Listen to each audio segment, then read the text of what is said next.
mehnatlarimga, kichik yutuqlarim uchun ajratayotgan vaqtimga va eng asosiysi o'zimni o'rganishni boshlaganligim uchun. 1 yil davomida o'zimni psixologiyaga, o'zimni o'rganib chiqishga bag'ishladim. Psixologiya meni bitta narsaga o'rgatdi. Kichkina yutuqlarni ham katta yutuqdek nishonlash va qadrlash. Bu orqali siz o'zingiz qilayotgan barcha xatti-harakatlaringiz, bosgan yo'lingiz, siz ketkazgan vaqtingizga hurmat degani. Agar hozir to'xtab, o'zimizni qadrlamasak, hayotdagi zavq, ma'no yo'qolishni boshlaydi. Bugun men shu qilayotgan xatoligimni to'g'rilamoqchiman. Sizlar bilan bugun Instagramimda 40 ga bo'lganimizni birgalikda nishonlamoqchiman. 15 hattoki 30 ga bo'lganimni ham nishonlamaganman. Buni ahamiyatsiz deb o'ylaganman.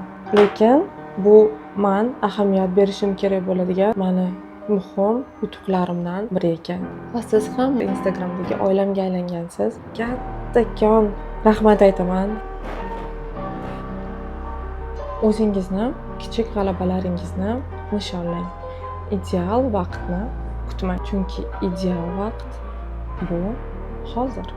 Bugungi meni yutug'im nishonlaganim va buni ahamiyatli deb bilganim. Siz ham yozib qoldiring. Bugun nima uchun o'zingizga minnatdorsiz?